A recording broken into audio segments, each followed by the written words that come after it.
আসসালামু আলাইকুম, আমি শামিমা মুহিব বলছি সানমুন কিচেনে আপনাদের সবাইকে স্বাগতম। আজকে আমি আপনাদেরকে কিভাবে চিকেন শর্মা তৈরি করতে হয় সেটি দেখাবো। খুব ইজিলি আপনারা ঘরে বসে মজাদার চিকেন শর্মা তৈরি করতে পারবেন। চলুন তাহলে একদম পারফেক্টলি কিভাবে চিকেন শর্মা তৈরি করতে হবে তার রেসিপিটি এখনই শিখে নিন। এর জন্য আমাদের 1 কাপ ময়দা নিতে হবে। আমি অবশ্য ময়দা নেইনি, আমি এই অংশে আটা ইউজ করেছি। দিয়ে দিচ্ছি লবণ 1 চা চামচ বা আপনাদের স্বাদ অনুযায়ী। দিয়ে দিচ্ছি চিনি 1 চা চামচ। এরপর দিয়ে দিচ্ছি একটু তেল, প্রায় হাফ টেবিল চামচের মতো সয়াবিন তেল দিয়ে নিয়েছি। ইস্ট দিয়ে নিচ্ছি 1 চা চামচ।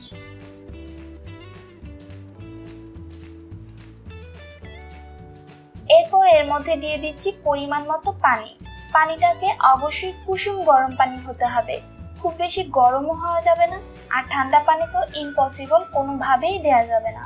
কুসুম গরম পানি দিতে হবে এবং অল্প অল্প করে পানি দিয়ে আপনার পরিমাণ মতো পানি দিয়ে একটি সুন্দর নরম ডো তৈরি করতে হবে।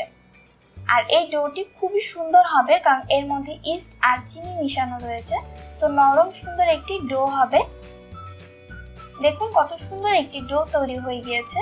এখন এই ডোটিকে আমি হাফ অ্যান আওয়ার্সের মতো ঢেকে রেখে দিব একটি গরম জায়গায়, মানে এক পাশে চুলা জ্বলবে আর অপর পাশের চুলার মধ্যে আমি এই ডোটিকে রেখে দিব।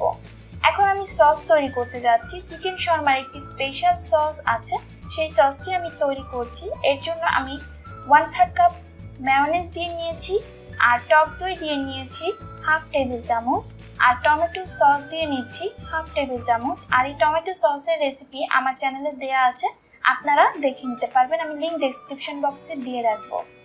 আর সামান্য পরিমাণের আমি সরিষা আর গোলমরিচের গুঁড়া আমি এখানে দিয়ে নিয়েছি। এটি অপশনাল, আপনারা না দিলেও চলবে, তবে গোলমরিচটা দিতেই হবে। এবার এই মিশ্রণটাকে খুব ভালো করে মিক্সড করে নিতে হবে।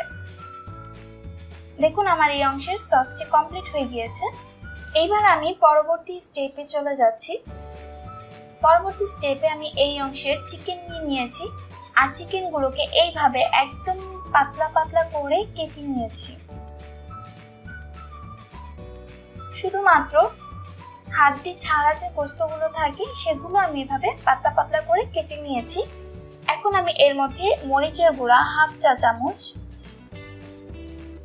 আর স্বাদ মতো লবণ, আর একটু আদা রসুনের পেস্ট দিয়ে খুব ভালো করে মিশিয়ে এটিকে আমি ফ্রাই প্যানে ভেজে নিব।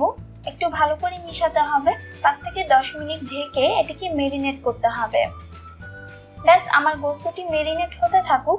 এর মধ্যে আমি যে আটাটিকে গুলিয়ে রেখেছিলাম সেই আটাটি এখন আমি নিয়ে নিচ্ছি। এটি দিয়ে এখন আমি রুটি বেলে নিব। দেখুন আমার এটি কিন্তু ফুলে উঠেছে যথেষ্ট পরিমাণের।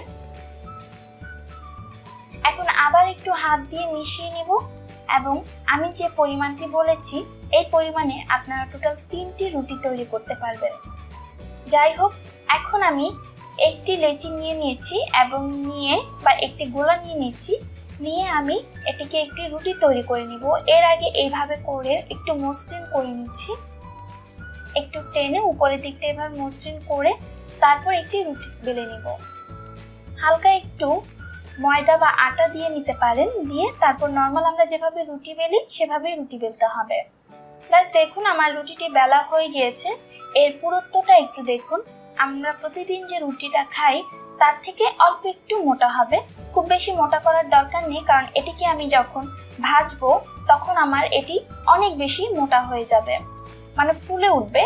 এখন দেখুন আমি এটিকে তাওয়ার মধ্যে দিয়ে নিয়েছি, ভেজে নিচ্ছি। চুলার আঁচ সবচেয়ে বেশি লোতে থাকবে, তারপর এটিকে লো আঁচে ভেজে নিতে হবে। কালার করা যাবে না, জাস্ট রুটিটা যখন হয়ে যাবে তখনই আমি এটিকে একটি প্লেটে বা একটি বাটিতে উঠিয়ে রেখে দিব। এখন আমি গোস্তগুলোকে ভেজে নিব। দেখুন এটা আসলে কতটা পাতলা করে আমি কেটে নিয়েছিলাম। যাই হোক, এখন এভাবে সুন্দর করে দিয়ে প্রায় 5 থেকে 10 মিনিটের মধ্যে গোস্তটা একদম পুরো ভাজা হয়ে যাবে, সেদ্ধ সাথে সাথেই হয়ে যাবে, যেহেতু অনেক পাতলা করে নিয়েছি। এবার এটিকে একদম মোটামুটি কড়া করে একটু ভাজা দিয়ে নিতে হবে। এক পাশ হয়ে গেলে অপর পাশে এভাবে উল্টিয়ে দিতে হবে। দেখুন আমার গোস্তগুলো ভাজা হয়ে গিয়েছে, এখন আমি এটিকে উঠিয়ে নিচ্ছি। এখন আমি এটিকে হাত দিয়ে এভাবে ছোট ছোট করে টুকরো করে নিব। এখন আমি শসা এভাবে কুচিয়ে নিয়েছি। দেখুন এই শসার মধ্যে শর্মার যে একটি সস আছে সেটিকে এভাবে দিয়ে নিব এবং খুব ভালো করে মিক্সড করে নিব।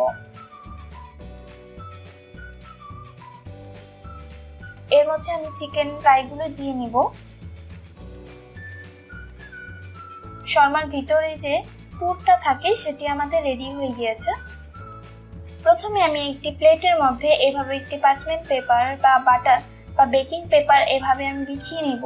এর উপরে আমি রুটিটা দিয়ে এরপর যে আমি ভিতরের পুরটা রেডি করেছিলাম সেই পুরটা এভাবে দিয়ে নিব। এরপর এইভাবে আমি রুটিটিকে ফোল্ড করে নিব।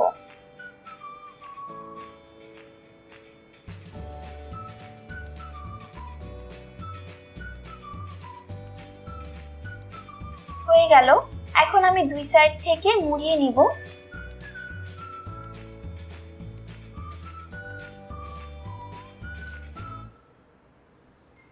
এখন আমি মিডল থেকে কেটে আপনাদেরকে দেখাচ্ছি এর ভিতরটা দেখতে কেমন হবে।